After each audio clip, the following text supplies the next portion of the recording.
talk about Saudi Arabia and their scam that people are promoting for no reason. But more importantly than that, no, not Felix Lengyel, the Lion of Level, but Felix B. Felix Biederman, friend of the show, Chapo Trap House, Grey Wolf himself.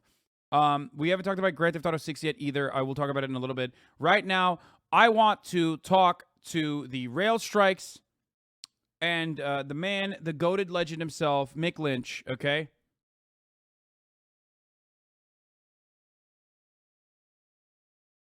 Listening to the Transport Secretary joining us now. Hello to you, Mr. Lynch. Great to see you. Thanks for joining us on the programme. He was talking about you. What are you going to say in response? Are we a free country or aren't we? Oh, I didn't hear all of it. He seemed to be saying that railway workers have received £160,000 in subsidy. What he really means is that he's given the private sector operators that money, and last year they removed £500 million from this industry in profit.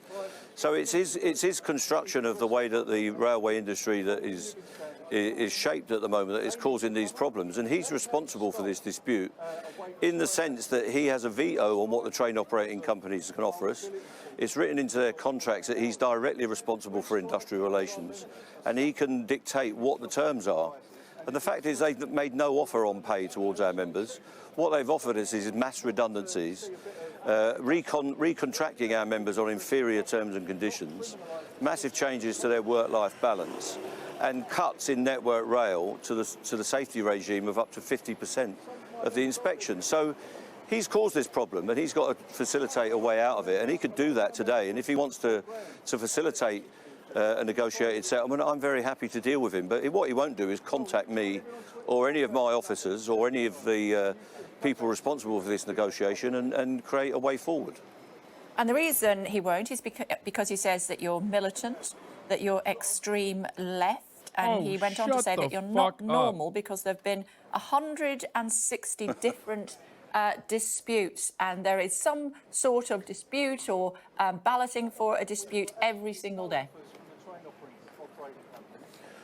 Well, it's ironic to be called not normal by the Conservative Party, who are taking themselves into the realms of the extreme right at the moment, as we've seen in this contest. They're saying that paying tax isn't normal, and having free trade unions with the ability to take industrial action isn't normal. The people behind me are ordinary men and women. Rip his out, Mick Lynch. Rip his throat out, mate. The Conservative Party. In this country, they work hard to deliver the railway service, and what they don't want to do is see their wages diluted, their terms and conditions diluted, and their contracts of employment ripped up. So I'm not a militant, I'm not even a member of a political party, and I haven't been for 30 years. So the idea that we're running some ideological campaign is nonsense, frankly.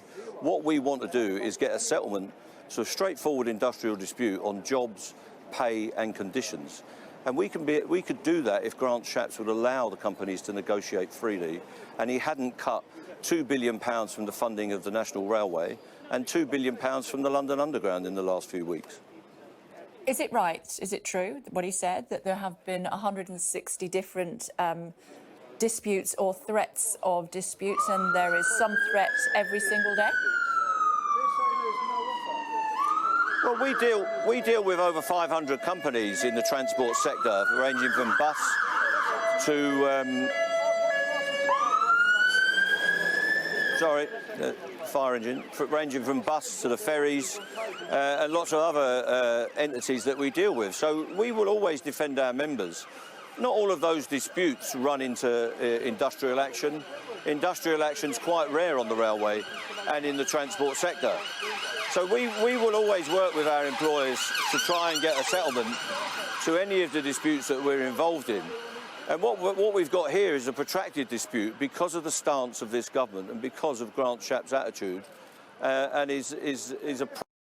He lying? I like his ideology. Hey, how about you shut up about his ideology, okay? Approach towards industrial relations. So what do you mean? He's just a regular trade unionist, man. Shut up. He's got no ideology. He only cares about the workers. Why you gotta sit there and be like, aha? Does he believe in the Marxist doctrine? Shut up. No, he doesn't. He's not doing anything. He's just striking. He's just a regular old working class guy, okay? Yeah. Is it If right these that- companies were allowed to act as all the other companies are, Yeah. we would get a settlement to this dispute. Is it right that he says that 2 vans have to go to every job as opposed to even 1 van being needed, but you double up? Bro, this guy said he isn't working class. Bro. Bro. Bro. A union leader isn't working class. Who's working class then? An oil baron? What is working class if this guy isn't working class? There is literally no one that's working class then. What the? Dude, capitalist propaganda is so sick. I need a retort from this man. Oh, dude. Oh, my God. Creepy Red. Give me more, please. Please. You got it. You got this. Please explain to me.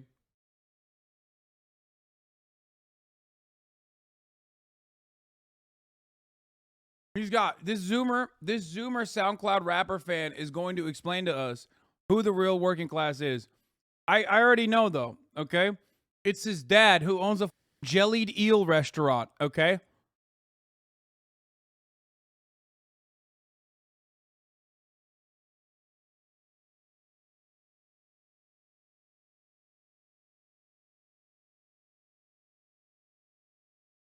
Mixed Bio is amazing. He grew up in the Paddington area of London in what he described as a rent room in what would now be called a slum. He left school at the age of 16 and qualified as an electrician, then worked in construction before being illegally blacklisted for joining a union.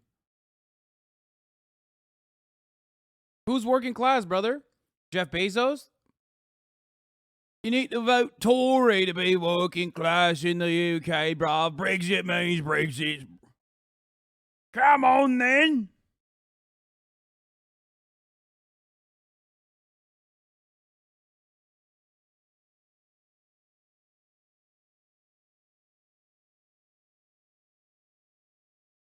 He's gone then. He said it and he left, right? He left, right? Up on everything? No, that's a load of nonsense. He doesn't know what he's talking about. We are Okay. talking to Network Rail about the deployment of staff every day of the week. Okay. There's never been an occasion where our members refuse to get in a van with other people. It's rubbish.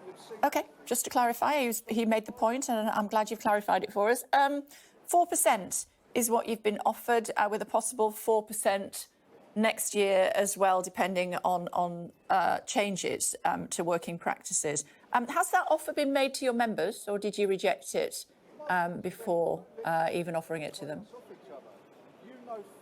Well, we haven't been offered a straightforward pay deal. What we've been offered is a set of conditions. We've got to accept nearly 2,000 redundancies. We've got to accept cuts in the maintenance regime of up to 50%. We've got to accept massive changes to our members' working conditions. And the offer that they've made is conditional on all of those things. And it's a 4% offer.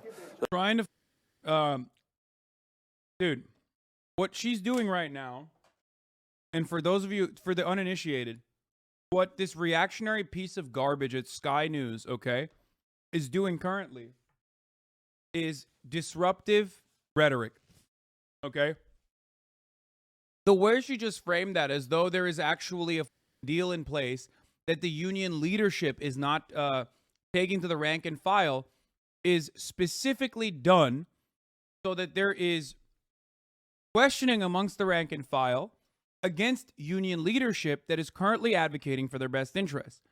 No fair and balanced journalist would behave this way. Journalism is not supposed to be about like trying to deliberately carve a disruptive rhetoric directly into the rank and file amongst the leadership or against the leadership and create antagonisms during times of industrial action. But because media is not actually anti-capitalist or really fair and balanced, her goal in this circumstance is to do precisely that.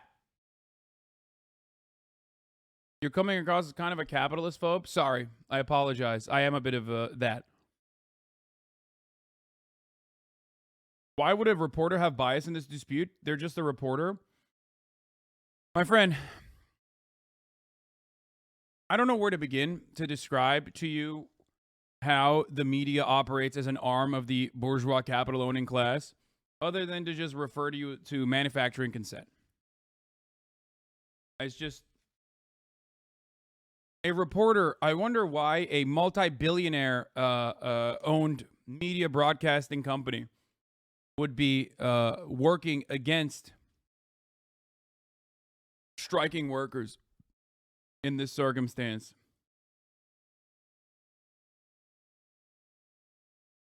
I wonder why they do that. Why would they do that? I don't get it. That covers last year. Because the only people that do stuff like that, whether they're willingly doing it or unwillingly, inadvertently doing it without realizing, those are the only people that get to that level within media, because that's their job. Their job is not to adequately report on the news. It is to adequately get you to feel that things are normal when things are not normal. A small taco, if you send me that link one more time, I'm going to fight you. Okay. Stop gifting subs. Stop sending me the same link. It's already right here. Shut the up. I'm going to get to it. Okay. Thank you for the 5 gifted subs though. And this year, and next year's offer would take it to a 3-year deal. Inflation today, the retail price index, is 11.8. So it doesn't go anywhere near resolving the cost of living crisis. But what we want to do first is work out what the conditions are, get a guarantee of no compulsory redundancies, and then we can work on the pay. But people are being impoverished in this country by below inflation pay deals, and this is yet another below inflation pay deal. What we do... Remember, united you bargain, divided you beg, okay? Because in America we have no unions, because in America the unionization rate is at 11%, lower than Chile, okay? You have no comprehension of what this man is doing in this circumstance. You're like, what the a strike? What do you mean? But think about how you felt if you're not one of these neats that sits around all day on Twitch. Think about how you felt when you got a 3% pay raise or a 4% pay raise at a time when inflation is at 8%. That's not a pay raise. That's a pay cut, because the cost of living is now up 8%, and your actual paycheck didn't rise alongside the cost of living. Your actual paycheck actually only rised at half the rates of inflation, which means you didn't actually get a raise. You got a pay cut. You understand? And that is if you're lucky too. You got a big pay cut if you never even got a raise. So what he's doing is fighting for his workers. What he's doing is exactly what they democratically voted for him to do. This is what his job is, to be the face of the working class and the striking railway workers, and he's doing a incredible job at it. God damn, dude. If we had more people like this in America, I don't know where we would be. With those offers is consult our members in mass meetings, and we have done that, and they have overwhelmingly given us the answer that they reject that offer. And those latest conditions, have they been put to your members? Yeah, we explain all of the offers to our members, and we broadcast And they said no thanks. See, look at that. Look. She's doing it again.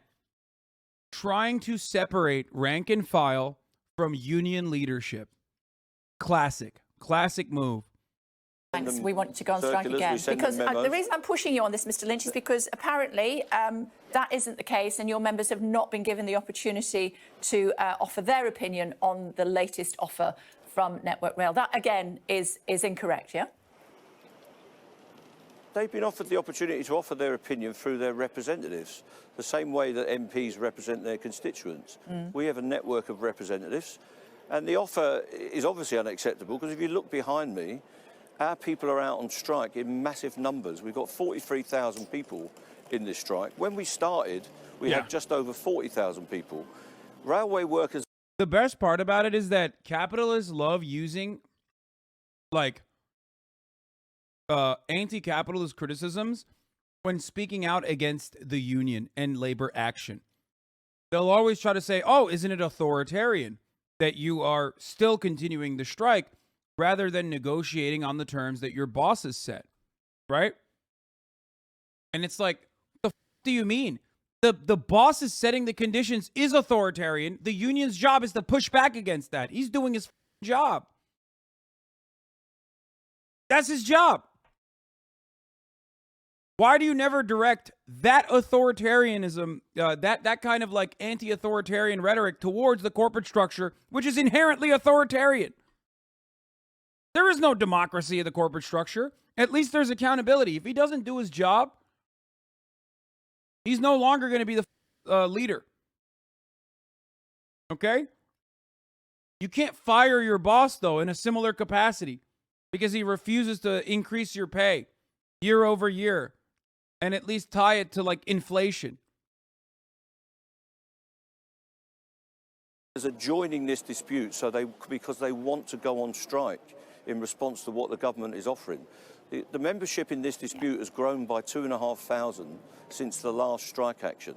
So the support for this dispute is growing by people joining the RMT in response to what they see as these paltry offers and the offer of impoverishment going forward.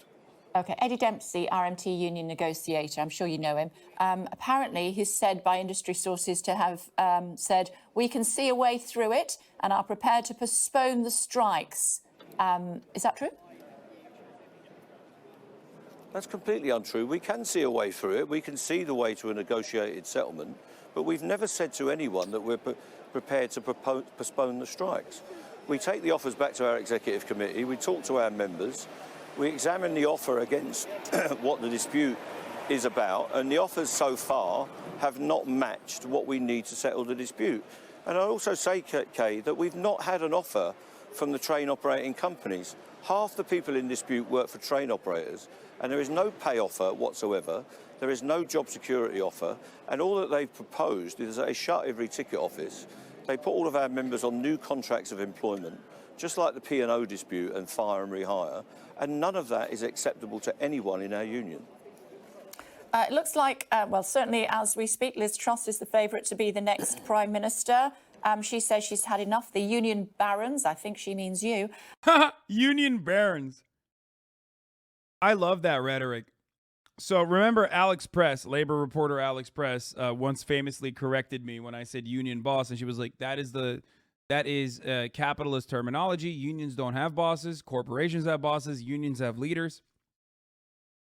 In the UK, they use union barons, which is really interesting because the UK has barons, like actual barons and lords. They have a House of Lords.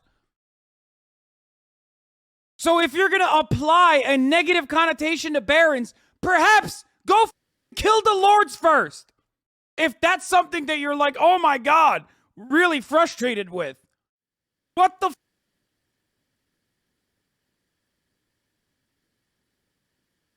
You can't have lordship in your country and then use barons as a negative connotation. And when I say kill, I don't mean literally, okay? I mean like the title.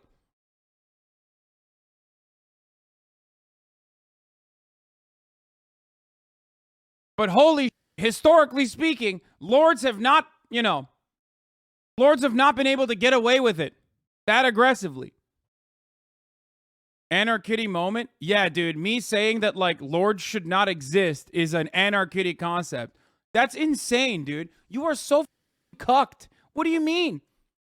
It is not a ridiculous thing to criticize a nation so cucked by not only just class dynamics, but unironically like the complete consolidation of power in the most antiquated capacity possible. You're literally defending monarchy, the most antiquated institution that even capitalist liberal nations laugh at and have historically destroyed by killing them. You're caping for feudalism. You're caping for monarchy. We still have counts and earls, and we have a better labor movement in the U.S. Lamau, what is this country? Don't even get me started on this. I've got too much power, and that power will be removed with a change in the law. What would you say in response to her? Well, I'm not a union baron. I'm an elected officer of this union, and the people behind me elect me, and they can get rid of me if they want to through the election process. We haven't got too much power. The problem in this country is that trade unions don't have enough power. That's why so many people are suffering poor wages. That's why there's such an imbalance in the workplace. So good. And it's a shame that the Tory party is descending into an ultra-right clique at the moment. And Liz Truss is seeking to take away human rights and the ability of the democratic right of people to express themselves through their trade unions and industrial action, which is one of the pillars of our democracy. It's only repressive regimes that stop people going on strike and stop them expressing themselves and stop them rebalancing the power in the workplace through their trade unions. I know you're a busy man, so I'm going to have to let you go. One final question before I do, though. You say you haven't got enough power. What more power do you want? Well, what we want is the ability to express ourselves. How much power? How much more power do you want? Yo, how are you dude, journalism is so funny. Oh, God. I mean, that's incredible. How much more power do you want? Hey, before we go, I have one last question. When did you stop murdering babies? When did you stop beating your wife? Have you ever thought about stopping beating your wife and murdering babies at the same time? Like, that's the framing energy of that question. That's awesome, dude. It's not power for him. It's power to the workers, by the way. As free trade unions, so that we don't have these oppressive anti-trade union laws. We don't have the threats of millions of pounds of fines against trade unions. And we don't want to go back to the 70s, where one of the previous Tory governments put trade unionists in prison for taking industrial action. And if that's the path we're going down, we're going to live in a very repressive society. We want to act freely as democratic people. Okay, let's show how